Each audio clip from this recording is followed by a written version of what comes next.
Imagine being the most perfect lady in the empire, only to have your life explode into a literal nightmare while you pray to a god who clearly has a twisted sense of humor. Under a full moon, the palace is being ripped apart by a siege, and our girl Edele is just sitting there, begging for a death that does not hurt too much while the world outside goes boom. She is trying so hard to keep her faith in God's plan, but honestly, when you hear the clanking of steel and the screams of dying men getting closer to your bedroom door, it is hard not to lose it. She is praying for the strength not to waver before the pain, but the rumble of the invasion is basically the universe telling her that the fruit of her patience is going to be anything but sweet. The gates are down, the traitors are being hunted, and the soldiers are sprinting through the hallways like they are in a race to claim the ultimate prize. They reach the very last room, the only one left untouched, and you just know what is coming next. It is time for a classic door-smashing entry that would make any action hero jealous. Bang! The door flies open, and there she is. Even in the middle of a literal coup, the soldiers cannot help but gossip about how she really is a beauty just like the rumors said. They are mocking her, calling her Duchess Edele Lancaster while she just sits there with those sparkling eyes, looking way too calm for someone whose life just got deleted.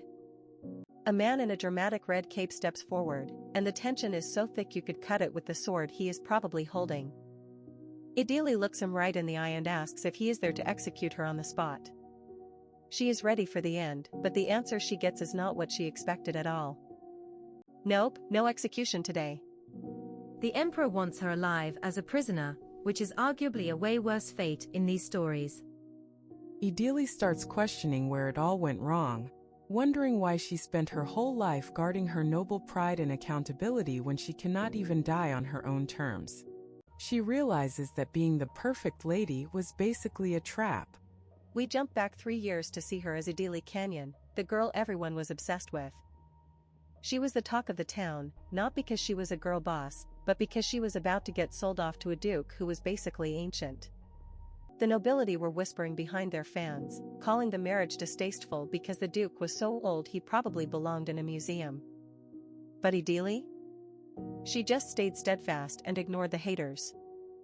People literally did not know what was going on in her head because she never let her mask slip for even a second. She was the only daughter of Count Canyon, groomed from birth to be the perfect pawn to connect the most powerful families in the empire. She fulfilled her purpose and lived for nearly 2 years as the old duke's wife, which sounds like a total snooze fest until the treason started.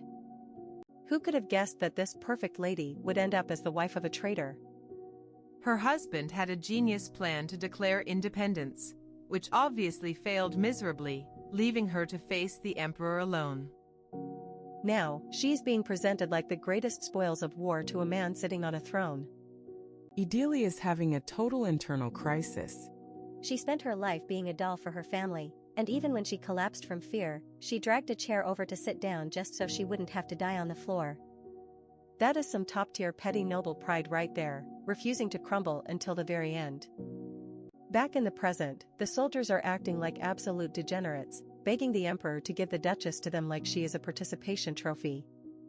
They are literally arguing about who killed more enemies just to win her, while the nobility whispers that she is nothing more than a slave now. Talk about a fall from grace. Enter Emperor D. Marcus Tuberine, the man with the smirk and the power to ruin lives. He calls out his men for having zero dignity before pointing out the man who actually won the war. He turns to Laslo Krissus and asks him the most loaded question ever. Are you not in need of a woman? The whole room goes silent as the emperor offers the greatest spoils of war to Laslo. You can see the pure resentment in the air because the traditional nobles absolutely hate this guy. Edele is just watching this play out, probably wondering which brand of hell she is about to be sent to. The gossip mill starts up again. Everyone is salty that Laslo, a former mercenary and a commoner, is thriving while the blue bloods are struggling. He was made a count at 27 just because he is good at killing people, and now he is getting the duchess too. The jealousy is off the charts. Edele looks at Laslo Krissus, the master of the empire's biggest mercenary guild. To the traditional elite, he is a nouveau riche threat and a delinquent, but to her, he is just the man who brought her here. He is powerful, dangerous, and totally unimpressed by the noble drama surrounding them. Then comes the ultimate roast. Laslo says he doesn't have any use for her. Except that his maids are short-handed. The emperor loses it and starts laughing, officially handing over the former duchess to be a maid for a mercenary count. Edele feels a cold chill of despair, wondering if all that patience was just a lead-up to this absolute disgrace. We are kicking things off with a classic toxic family flashback. 3 years ago, Count Canyon was basically popping a blood vessel because Edele had the audacity to ask why she had to marry a guy who is older than her own father. Her mother's advice is peak Manhwa parent energy. She basically tells Edele to relax because the Duke has a long-term lover and grown kids, so he will not bother her in bed, and she will just inherit everything when he dies. Edele realizes her life was never her own. Her destiny was decided by the prominent families long ago, and her father is literally screaming at her to stop being stubborn about her own basic human rights. The Count goes full emotional manipulator mode, claiming he endured humiliation just to get her this match. He literally calls his own daughter a worthless girl and asks if she forgot why he even raised her. Plot twist. Edele says yes to the dress, but only because she wants to escape her father's house. She is actually relieved the Duke is busy with his mistress because it means he will never lay a finger on her. For nearly 2 years, she was the perfect Duchess mask. She did the math, managed hundreds of staff, and hosted endless parties while the Lancaster family jeered at her behind her back. She never slipped up once, keeping a smile on her lips while waiting for the moment she would finally be free. But spoilers, her patience was actually just her waiting for a train that was never coming. Bang! The Emperor's army storms the estate and Edele finds out her husband was a secret revolutionary. He hatched a whole independence plot without telling her, leaving her totally in the dark. As she is sprinting through empty corridors, the ugly truth hits her.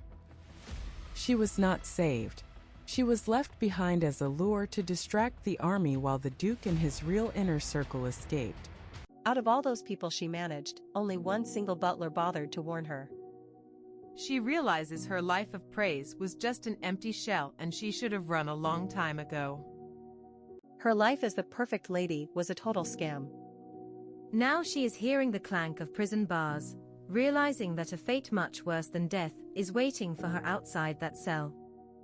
They call her spoils of war because slavery is technically abolished, but she knows she is just a slave with a fancy title. Her stepdaughter Lauren starts lashing out, mocking her even in the dungeon.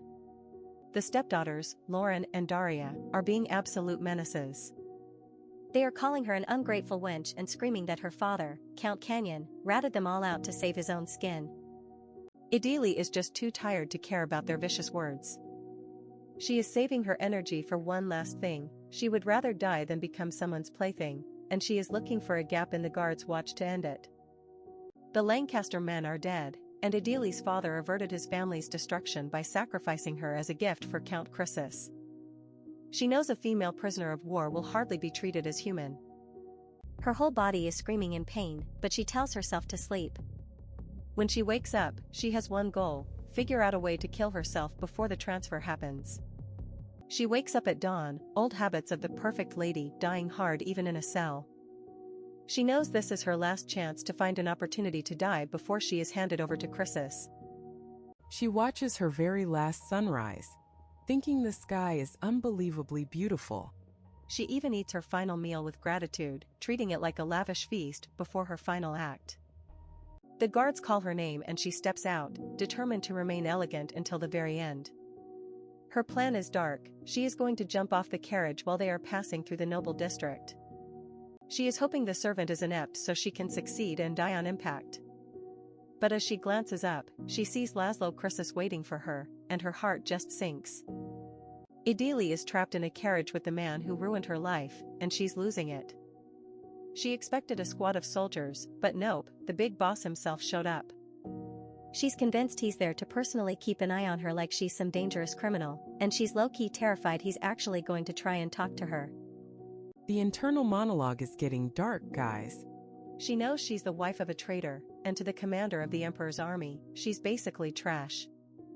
She's wondering how he could ever look at her with anything but disgust, but the tension in this small space is enough to make anyone want to vanish into thin air.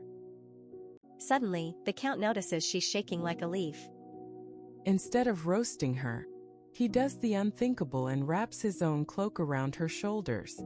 He literally tells her to stop shivering, and she's just sitting there like, oh, I guess I was trembling. Her heart is doing Olympic gymnastics right now, and not in a cute way. But wait, she's not falling for the nice guy act. Edele starts plotting. She thinks if she throws his cloak at him, it might distract him for just enough time to jump out of the carriage. She's literally choosing a potential death over his hospitality. The girl is ready to risk it all just to get away from his suffocating presence. She's actually doing it. She hears another carriage coming and starts her internal countdown. 1, 2. She's visualizing the wheels crushing her, because she thinks a quick end is better than the hell he has planned for her. This is peak drama, and I am here for the sheer intensity of her survival instincts. Right before she can hit 3, the Count speaks up and basically reads her mind. He tells her it'd be better if she didn't do that. Imagine being so busted. Her heart skips a beat because she realizes he's been watching her every move and knows exactly what she was plotting. This man is officially a psycho-level observant. Edele is officially terrified. She realizes he put her in his carriage specifically so she couldn't pull any stunts. He's not going to leave her alone for even a second. The realization hits her that this man is going to be her shadow from now on, and her escape plan just went up in smoke. They finally arrive, and Krissus is looking as intimidating as ever. He tells her to get off, and she steps out into what she calls the hell she'll be living in. The estate is huge, but to her, it's just a golden cage, or maybe not even a golden one, considering how this story is going. In true clumsiness meets fate fashion, her ankle gives out as she's stepping down. She slips and starts to fall, and you already know what's coming. It's the classic trope we all love and hate at the same time. He catches her. Of course he does. She's waiting for the pain of hitting the ground, but instead, it's just soft. She realizes she's caught in his arms, and the awkwardness is off the charts. Her heart is going Batum again, but this time it's mostly from pure embarrassment. We get a quick flashback to her noble lady training where her teachers basically told her that falling into a man's arms is a cheap and vulgar move to win his heart. Edele is dying inside, hoping he doesn't think she did it on purpose. She's a duchess, not a pick-me girl, and she wants him to know it. The Count ignores the romantic tension and gets right to business. He calls for Marcia, the head housekeeper. Edele is confused because usually, a butler would be handling this. She notices the estate seems a bit Empty? Something is definitely weird about how this household is run. And here's the ultimate red flag moment. Krissus introduces the former duchess as a new maid and tells the staff to use her however they want. He's like, feed her, bathe her, and put her to work. Edele is stunned. He's actually going to make a duchess scrub floors? The audacity. The news spreads like wildfire among the staff. The maids are gossiping about how a captured duchess is now their co-worker. One maid, Mina, is already showing her true colors, looking way too excited about the chance to boss around a highborn lady. The mean girl energy is strong with this one. The housekeeper Marcia sends Edele to a tiny room at the end of a corridor. No luxury, no servants, just a creak of a door and total silence. Edele is officially starting her life as a commoner, and the reality of her situation is finally sinking in. She's sitting in her new, tiny room, looking at the change of clothes they gave her. It's a total reality check. Everything about this situation is screaming that she's not a noble anymore. She's just a girl in a small room, and she's feeling the cold in more ways than one. Life as a maid is already looking rough. She has to bathe in freezing water because apparently, hot water is a luxury for the rich only in this house. She's shivering, but she's also observant. She notes that the Count's house is surprisingly shabby for someone with his title. Is he broke or just a minimalist? Edele tries to pull herself together and focus on reality. She's shocked to find that she's actually hungry after all that trauma. She takes a bite of the fruit they brought her and guys, she actually thinks it's delicious. It's the first tiny bit of joy she's felt since the world ended. She reflects on how she was ready to give up on life because she didn't want to be someone's plaything or a spoil of war. But now that she's alive and relatively safe, she's feeling a spark of hope. As long as the Count doesn't try anything filthy, maybe she can actually survive this. The chapter ends with Edele making a silent vow. She wants to live quietly, fend for herself, and maybe just enjoy the sweet nectar of fruit tomorrow too. She's willing to lead a simple life as a maid if it means finding peace. Our girl is a survivor, and she's ready to face whatever hell this Count has in store for her. The Emperor is watching Sir Krissus with that "I know a secret" smirk. He's literally asking if Laslo looks like a man who just won the greatest spoil of war. He knows Laslo is pretending to be unbothered, but the Emperor sees right through the tough mercenary act. Let's talk about the true nature of Mercenary King Laslo. This man only joined the conquest at the last minute for the cold, hard cash. He and his band of mercenaries did more for the war effort than the actual knights ever could. He's the MVP, but he's basically just a high-paid contractor. Laslo is so brazen he tells the Emperor he doesn't need anything more than what's in his contract. He has zero interest in social status or playing the noble game. The Emperor thinks he'd make the perfect dog, but needs a better lure to turn him into a loyal hound. Making him a count wasn't enough to secure his loyalty. We flash back to the victory banquet 2 years ago where the traditional nobility was literally whispering in disgust at this commoner getting a title. They're acting like they're going to be sick just sharing a room with him. The court is a total mess of gossip, wondering what the Majesty is thinking by promoting a mercenary. Even though Laslo won the war, he was not welcome at the party. But in that moment of isolation, Laslo definitely had his eyes on one person, Edele Lancaster. The Emperor sees that look and realizes it's worth a gamble. He's casting the die and settling in to watch the drama unfold.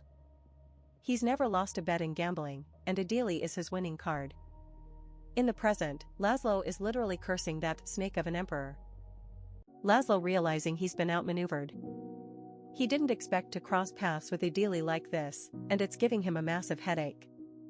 He only took the title so his little sister could marry into a decent family and have a better life. Laslo knows the nobility holds him in contempt because of his common birth. He's worried about how his sister will be treated in marriage negotiations.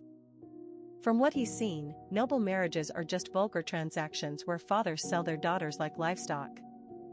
He remembers Edele being sold off to an old coot as a second wife just for family connections. She was smiling during the negotiations, and he couldn't help but wonder if she was just greedy for power. But despite his judgment, he literally couldn't take his eyes off her. He thought he'd never see her again after she became a duchess. Unlike him, she was born and raised in the noble life. Now, the very same woman is a maid in his own house. He calls the Emperor devious for handing her over as a warning to other conspirators. Laslo realizes if he hadn't taken her, she'd have been sold off or would have killed herself. She was found alone in an empty castle after everyone else fled. Her own father, Count Canyon, cut ties with her just to save his own neck. She was completely forsaken.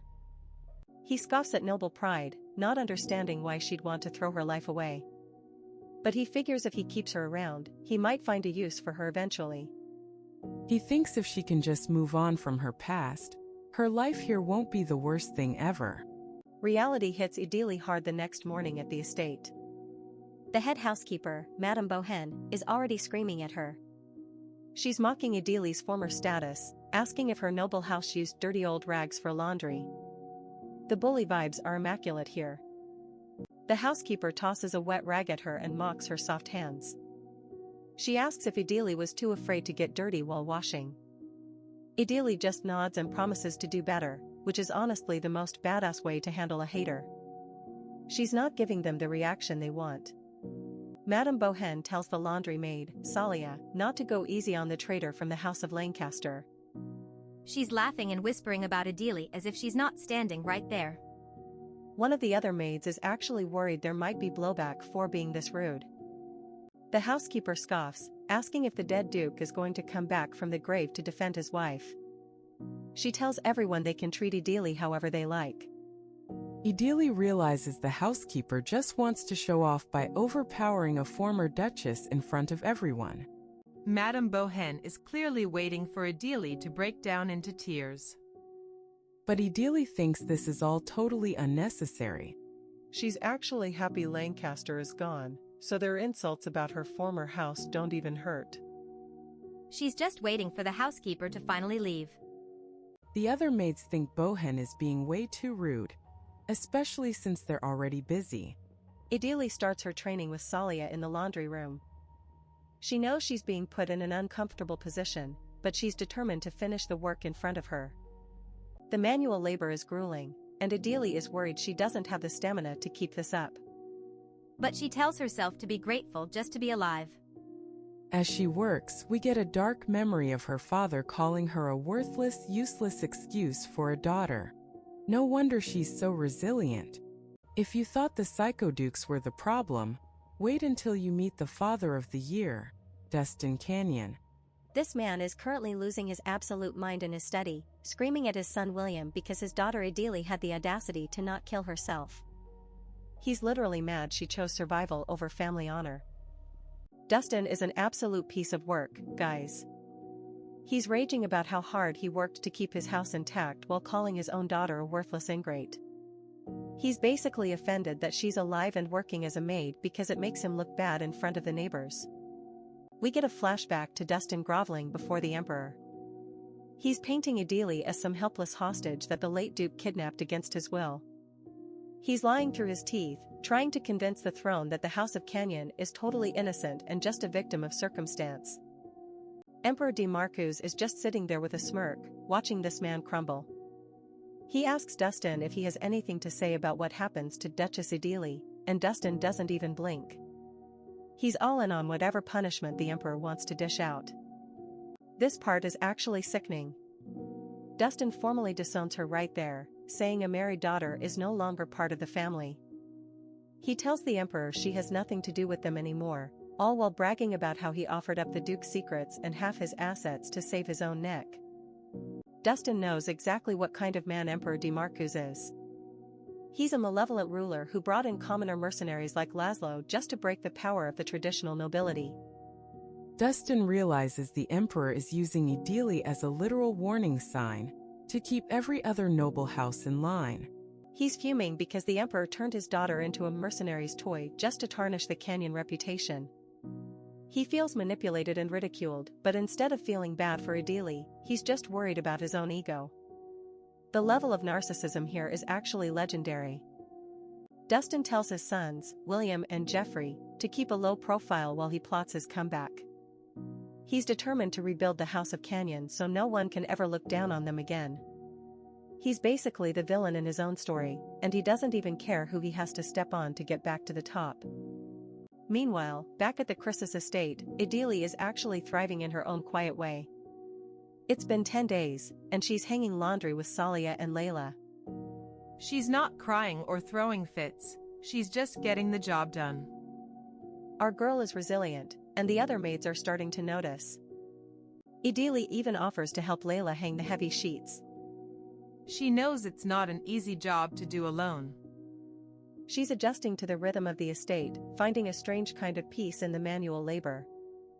It's a far cry from being a duchess, but she's not complaining. She's actually proud of her progress. 10 days in, and she can honestly say she's a hard worker in the laundry room. She's getting good at it, which is the ultimate flex for a former noble. But of course, there's always one person who has to ruin the vibe. Enter Madame Bohen, the resident bully. She shows up just to scream at Edele, calling her work a complete mess and asking if she's intentionally being dull. She's trying so hard to get a reaction, but Edele is just keeping her head down and taking it. But then, Salia snaps. She finally reaches her limit and stands up to the housekeeper. She tells Bohen that Edele is actually doing quite well for a beginner, and tells the woman to go back to her own station and mind her own business. The internal hype for Salia right now is real. The housekeeper is shook.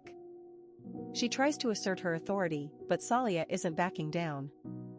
Bohan throws a dirty rag at Salia and tells her to show her how it's done before storming off with a stutter.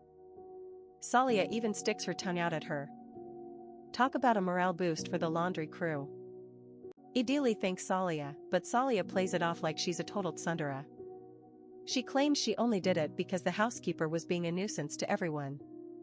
She warns Edele that they might get skimpy meals as a revenge move, but tells her not to worry about it. Edele feels a wave of guilt, realizing her presence is causing trouble for the other maids. She sees them suffering and wonders if they're all okay. She hasn't even had the chance to really talk to them yet, but she's already worried about the blowback they're facing because of her. At night, Edele looks at her blistered and chapped hands. The labor is real, guys. But she's also realizing something interesting. Count Krissus hasn't summoned her once in 10 days. It's like he's completely forgotten she exists, and honestly, she's totally fine with that. She's actually happy to be free from the Lancasters. She's praying for peace and hoping she can just keep living this simple life and eat an apple tomorrow. But just as she's settling in for the night, there's a sudden knock-knock at the door. Remember that terrifying cliffhanger where Edele thought the Count was finally coming to claim his prize in the middle of the night? Well, plot twist. It is not our brooding commander at the door. It is actually Daisy, the youngest maid from the room next door, looking all hesitant and shy. Edele barely knows this girl, they have only passed each other in the halls with a quick hello. But Daisy is standing there at this ungodly hour because she has something she wants to give our fallen Duchess. Talk about a midnight delivery service you actually want. Turns out, the walls in this servant's quarters are paper thin. Daisy has been listening to Edele moaning in pain every single night from those brutal laundry blisters. She brought over some ointment and cream to help her heal. My heart is officially melting for this sweet girl. Daisy knows the head housekeeper is out for blood and giving Edele a nightmare of a time. Edele is completely stunned because in her old life as a noble, nobody ever did anything just because. This random act of kindness is hitting her harder than any insult from the housekeeper ever could. For the first time in forever, Edele is looking into eyes that are actually sincere and not filled with some hidden agenda. She tries to be formal and calls her Miss Daisy, but the girl is like, please, just call me Daisy. In return, our girl drops the title and introduces herself as just Edele. Things get even more wholesome when Daisy asks if she can call her sister instead. It is official, we have a new bestie in the house. Daisy even offers to help apply the cream to Edele's back and shoulders since there is no way she is reaching those spots on her own. Edele is low-key wishing she had a diary right now just so she could record the moment she finally made a real friend. But reality is a beast, and the next morning Salia's prediction comes true. Their breakfast is looking incredibly sad and skimpy thanks to the housekeeper's petty revenge. Even with the tiny portions, Edele is keeping her chin up because hey, at least there is still fruit. She is used to fasting anyway just to keep that Duchess figure, so a little hunger is nothing new. Plus, the medicine Daisy gave her actually worked, and her back is finally feeling human again. But the peace does not last long. After 10 days of being completely ghosted by the master of the house, Edele finally gets the call. Count Krissus wants her in the sitting room on the first floor. Right now. The vacation from the main lead is officially over. As she walks down those fancy halls in her maid uniform, Edele is trying to convince herself that nothing crazy is going to happen since there will be other people around. But you can tell she is wondering what the hell this bloodthirsty mercenary wants with her after all this time. She enters the room and there he is, Count Laslo Krissus, looking as overwhelming and intense as ever. He tells her to take a seat, and you can practically feel the oxygen leaving the room. He has a question for her, and it is a total curveball. He asks if she is familiar with a dowager marchioness named Barbara Celestine. Edele is immediately on guard, wondering why on earth he is bringing up a name from her old social circle. She admits they have had tea a few times, but she is clearly terrified of what he is implying. Laslo scoffs and says it must have been some tea for that rigid old woman to write to him. He holds up a letter and reveals that this high-ranking noblewoman actually wrote to a bloodthirsty mercenary like him just to beg for mercy for Edele. Edele is shaking as she reads the letter from her dear friend Barbara. The Dowager Marchioness actually stood up for her, telling the Count that the entire Lancaster house kept Edele in the dark about the treason. She begged him not to push Edele into even greater despair. Our girl is having a total emotional breakdown inside. She assumed everyone from her past had abandoned her because, well, treason is a pretty big deal. But realizing that someone actually believes in her innocence is overwhelming. She is experiencing more kindness as a maid than she ever did as a duchess. While Edele is touched by Barbara's consolation, she immediately pivots into survival mode. She is terrified Laslo will think Barbara was an ally to the Duke's schemes. She starts babbling that their relationship was purely private and that he shouldn't misunderstand the letter. Laslo looks at her and asks if she is afraid he is going to hound the old lady. He points out that she is trembling like he is about to literally cut someone's head off right there in the sitting room. Edele is so scared she can barely breathe, and the tension is high enough to snap a sword. Then, another plot twist. The big scary commander actually shuts up and realizes he went too far. He sees her face and actually apologizes for the comment. Edele is blinking in total shock because she has never seen this side of him before. Is the ice finally starting to melt, or is this just another mind game? Laslo is having a total internal crisis right now. He realizes that to Edele, he is not some dashing hero, he is the literal monster who captured and slaughtered her entire house. He's looking at her and thinking she must be absolutely disgusted by his presence, seeing him as a cruel and vicious beast. Our commander is low-key roasting himself for being an insensitive fool. He actually made a joke about cutting off heads while she's sitting there trembling. He's grit his teeth in frustration because he really just wanted to know why the Marchioness is going to such extreme lengths to help a traitor like Edele. Edele is playing it cool with some legendary main character energy. She tells him that he was just following orders and claiming victory, so there's no reason for him to feel uneasy. Laslo is shook, wondering how she can stay so composed and rational, while her entire world is literally in ashes. He's staring into those green eyes and can't find even a tiny shadow of resentment or hatred. He realizes she is a true duchess because her composure is flawless. Every word is meticulously chosen, a total shield she built through years of brutal noble lessons to keep her emotions locked away. Even though he's a count by title now, Laslo feels like he's still just a rough mercenary deep down.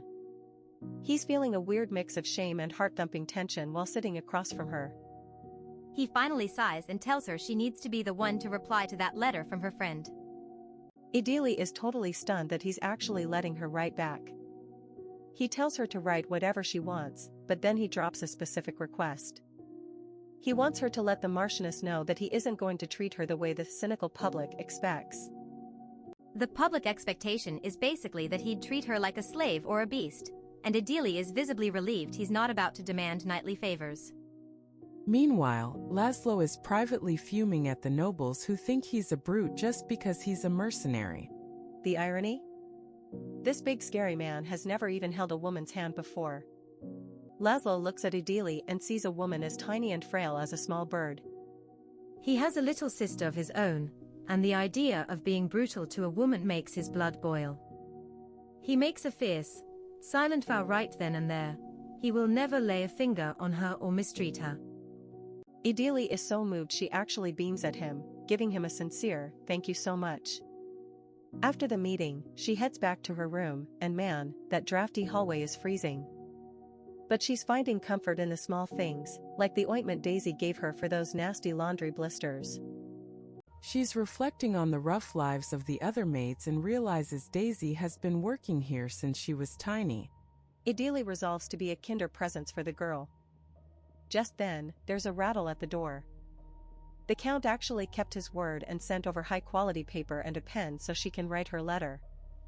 Edele is rushing to the desk, her mind racing with all the things she wants to say to her friend Barbara. But she stops herself, realizing the Count will probably read every word before it leaves the estate. She has to be careful, she can't even address her as beloved like she used to. As she starts scribbling, Edele flashes back 7 years to the first time she met Marchioness Barbara Celestine at a tea party hosted by Countess Roderick. The vibe was already tense because the Dowager Marchioness was a total legend in the social scene, but she didn't get along with the other ladies.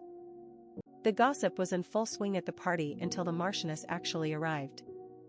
The room went silent because everyone was focused on the clack-rattle sound of her walking. It wasn't heels, she was limping on a prosthetic leg, and the sound was echoing like crazy through the hall. Edele realized the hostess, Countess Roderick, had invited Barbara specifically to humiliate her. Ripping on someone's disability for social clout? That is a new level of noble trashiness. Young Edele couldn't stand the cruelty, so she rushed forward with an over-the-top, dramatic welcome to break the silence.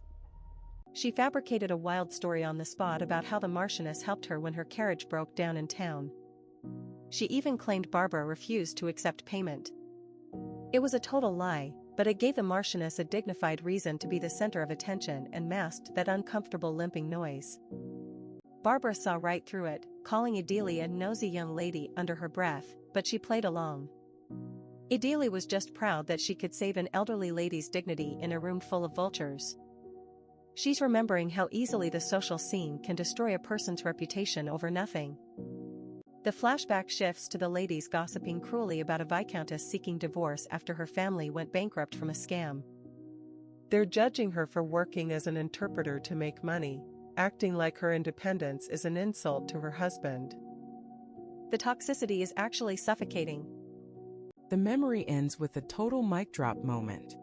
Marchioness Barbara slams the table in rage, scaring the absolute life out of the younger gossips. She rebukes them for being way more conservative and narrow-minded than her generation ever was. And that, folks, is why Edele respects her so much. We are still in the flashback, and Lady Barbara is out here ending careers at a tea party. She is calling out the other noblewomen for being way too conservative and judgmental.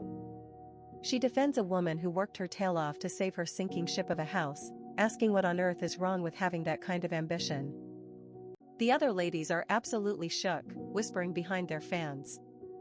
They can't wrap their heads around a noblewoman acting like a working man. They think the Viscountess failed her duties, but Barbara isn't having it. She calls her a progressive woman who did what her husband couldn't. Barbara basically tells them to stop dragging others through the mud and start fighting for their own rights. The room goes cold, and the gossip turns toxic. They start spreading rumors that Barbara devoured her own husband because she dared to lecture him on his affairs. Talk about a toxic social scene. The ladies try to play it off and move to a new topic, but young Edele has seen enough. After the party, she literally chases Barbara down. She's realized that this rigid woman is actually the strongest person in the room, and she wants in on that energy. Edele admits she was wrong to feel sorry for Barbara earlier. She asks if she can visit occasionally because she wants to become just as strong. Barbara actually smiles, a rare sight, and says she would love to have those kinds of discussions with her. From that day on, they became inseparable best friends. Edele realizes that Barbara loved her more than anyone else in the world. She wonders if things would be different now if she had just taken Barbara's advice closer to heart instead of being a dutiful daughter. Barbara's advice was legendary.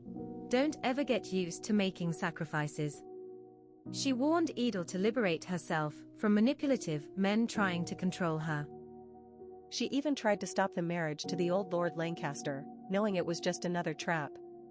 Past Edele was too trapped, thinking death was her only other option if she defied her father. Barbara practically begged her to just ask for help, promising to handle everything. Flash forward to the present, and Edele is finishing her letter, hoping to ease her old friend's worries. That was their last encounter, and Edele is clearly emotional as she sends the letter off. But while Edele is having a moment, the head housekeeper is having a breakdown. Madame Bohen has found out that the Count summoned Edele during the day, and she is absolutely steaming with jealousy. Bohen labels Edele as a minx and is furious that Salia is taking her side. She's realized that the younger staff, Salia, Layla, and Daisy, are all forming a little Edele protection squad, and she needs to remind them who is actually the boss of this house. The housekeeper is a total piece of work. She calls the other maids insolent brats for not paying tributes to her. And here is the real tea, some of the staff are suspicious that she isn't showering with cold water like everyone else. Boom. Revelation time. Bohan and her crony are paying 100 ling tons a month to hoard the warm water for themselves. She's been making up excuses for the staff, but she's secretly living like a queen while the rest of them freeze. To cover her tracks and her losses, the housekeeper is literally planning to sell off items from the house. She thinks she can get away with it because Count Krissus is never home and his sister, Lady Linnea, trusts her blindly. Madame Bohan literally brags that the entire household is in her pockets. She's the one making the staff do grueling, unnecessary work just to maintain her power trip. She's currently whispering weird lies into Lady Linnea's ear to keep the manipulation going. Lady Linnea falls for it every time, telling Bohan to run the estate perfectly like a real noble house. Meanwhile, Edele is back at the daily grind, handing over the letter she wrote for the Count to pass along. The laundry work is endless and honestly, half of it is just busy work meant to make the staff suffer. Daisy is exhausted, her whole body aching from a day of mopping the house out of the blue.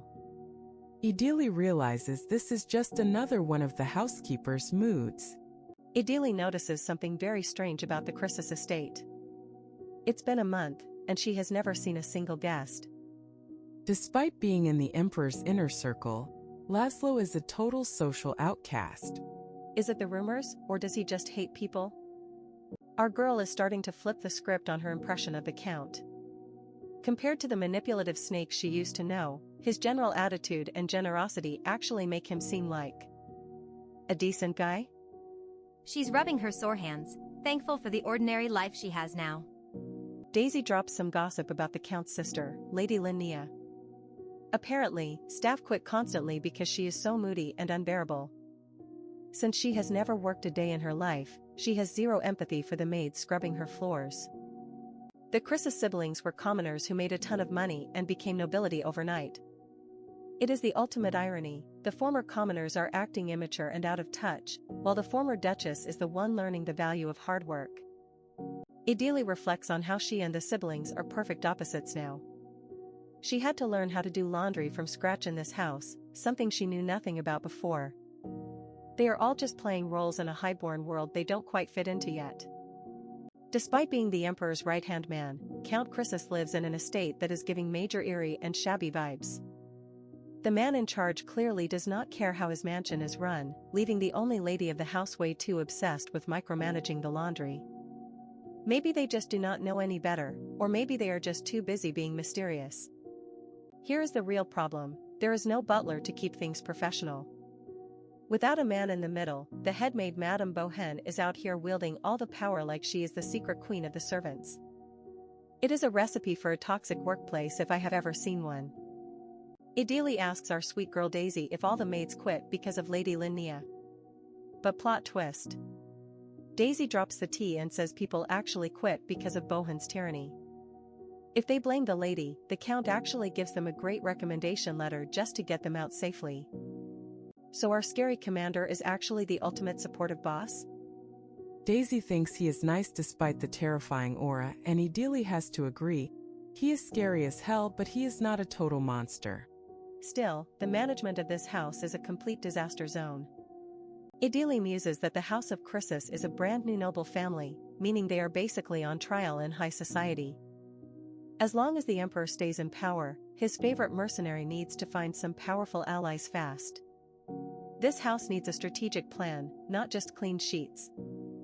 The strategy is simple: marriage. In this world, a wedding ring is the best way to survive the vipers in the social scene. Edele is just sitting there eating her tiny meal, hoping that whoever the Count eventually marries will at least have enough heart to pity a fallen duchess serving as a maid. The very next day, Edele gets hit with a surprise summons. It is time for a face-to-face with the younger sister, Lady Linnea Krissus. Edele notes immediately that these two siblings look absolutely nothing alike. Genetics are weird, but the attitude? That is 100% Krissus intensity. Linnea wasted zero time being a hater. She is looking at Edele with a glare that could cut glass. Edele tries to be humble, saying she is just Edele now that her house is gone, but Linnea is not buying the innocent maid act for a second. The insecurity is radiating off Linnea. She is probably in her late teens and clearly feels like a fish out of water in her own mansion. She's trying to assert dominance the only way she knows how, by being a total brat to the woman who used to have the life she's struggling to lead. Linnea goes for the jugular, calling the late Duke a 60-year-old geezer. She asks Edele if she wanted that Duchess title so badly that she would willingly marry a grandpa. It is a low blow, even for a moody teenager. Edele keeps it professional and drops the heavy truth. She didn't have a single say in that marriage. It was a mandatory order from her father. Linnea actually looks disgusted, calling Edele's father awful, and Edele just agrees. It is the first time they have agreed on anything. Then Linnea asks the awkward question. How did she even share a bed with an old man like that?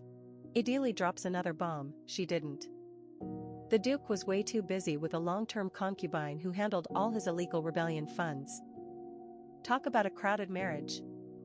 Linnea is completely startled by the reality of Edele's former life. She asks what Edele's role even was in that house if she wasn't actually a wife. It is becoming clear that Edele was less of a duchess and more of a high-end decorative piece used to keep up appearances. Edele reflects on how she was once dying to prove her worth to people who didn't care. She thought if she was competent and fulfilled all her duties, things would get better. She was basically a glorified house manager taking care of undesirable tasks just to look perfect. What a foolish life she led. A bitter smile crosses Edele's face as she realizes how useless her past efforts were. But Linnea? She takes that smile as a personal insult. She thinks Edele is looking down on her commoner background while acting like a perfect lady. The insecurity is officially screaming. Enraged, Linnea calls her a slave and demands that she kneel this instant. She screams that Edele is looking down on her employer. Edele, who is officially done with noble pride, just drops to the floor without a second thought. She is basically like, sure, my knees are cheap, take the win. Linnea is shaken by how easily Edele gave up her dignity. She screams about how Edele used to be a duchess and should have more pride. But Edele just hits her with the facts. She is not a duchess anymore, and noble honor is worthless value anyway. Linnea vents her trauma, accusing nobles of being liars who mock people after inviting them. She screams that everyone owes their lives to her brother's mercenaries. Edele realizes the poor girl isn't even seeing her. She is just seeing every noble who ever snubbed her family. Banished from the room, Edele is haunted by Linnea's pain. The girl reminds her of her late sister, Lynn Canyon. Lynn was another soul who couldn't endure the pressure of their world. We end on a heavy memory of Lynn begging for it to stop, reminding Edele that in this world, survival is the only real victory. Ever wondered how the Canyons got so rich while having zero class? Turns out Edele's great-grandfather was a literal gambling addict who won a sapphire mine in a bet. He overnighted his way into a massive fortune and basically bribed the emperor for a count title because the royals were broke and needed the gold. They are the imperial version of the nouveau riche with zero dignity to back it up. Because they were purchased nobility, Edele's father, Dustin, became obsessed with looking the part. We see a tiny, 10-year-old Lynn trembling while trying to memorize the most prestigious families under his pressure. When the poor girl slips up, Dustin literally smacks her, calling his own child a foolish girl. Then he turns to 12-year-old Edele to show her sister how it is done. Edele perfectly recites the names of the great houses, Lancaster, Barrington, Tolane, and Wynblair, just to keep the peace and stop the hitting. This is not a home, it is a high-stakes classroom run by a tyrant. Dustin makes it crystal clear that Edele's only value is her potential to marry into one of those elite families. He is using his daughters as social climbing gear so no one can ever look down on the Canyons again. He is basically selling his kids for status, and he does not care who knows it.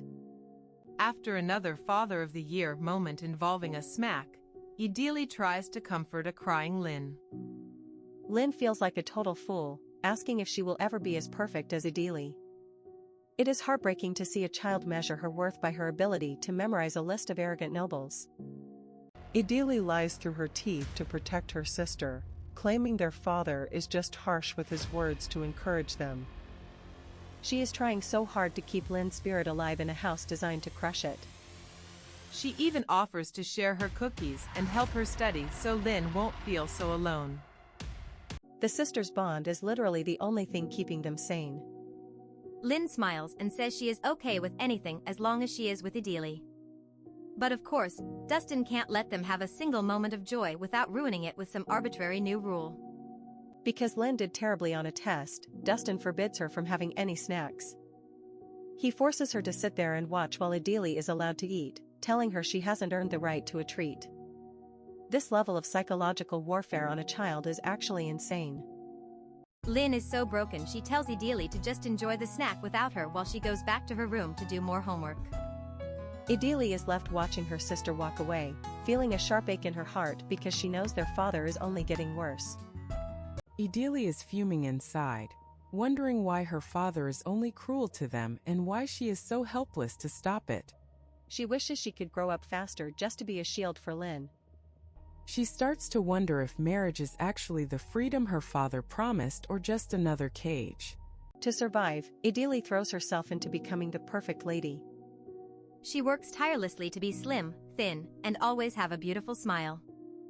She is training herself to be the most desirable bride in the land, hoping that being a perfect product will finally buy her some peace. While Edele is busy achieving the perfection their father demands, she is secretly hoping it will make Dustin powerful enough to finally leave them alone. But while Edele is succeeding, Lin is falling further into the abyss of their father's disappointment. Fast forward to Lin at 16, and Dustin is absolutely losing it. He is screaming that she is a big waste of money because she hasn't made her social debut or made any connections yet. He compares her to Edele, who is already out there playing the social game. Dustin rages at Lin, asking when she will ever be of use to him and claiming he is ashamed to even let her out of the house. Edele is watching this nightmare unfold, wondering if she will ever truly be free, or if they are all just doomed. Despair finally wins. Lin tells Edele through tears that she simply cannot become a noble lady like her.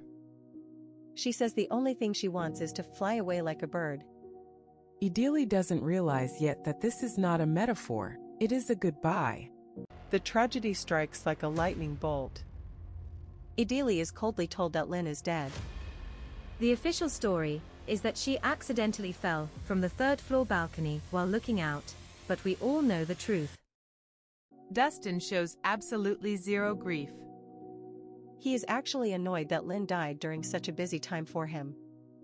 He warns Edele to keep the whole thing a secret so word doesn't get out and ruin his social standing. The lack of a soul in this man is genuinely terrifying. With Lin gone, Edele's last bit of hope withers into total despair. She gives up on escaping and finally marries into the House of Lancaster just like her father wanted. She realized that no one could bear the weight of a life they never asked for. Back in the present, Edele is looking at her blistered hands and reflecting on her sister's end. She feels a heavy sense of empathy for Lady Linnea, who is clearly in her own kind of pain. Edele feels helpless, but she is starting to realize that maybe her experience with trauma can actually help someone else for once.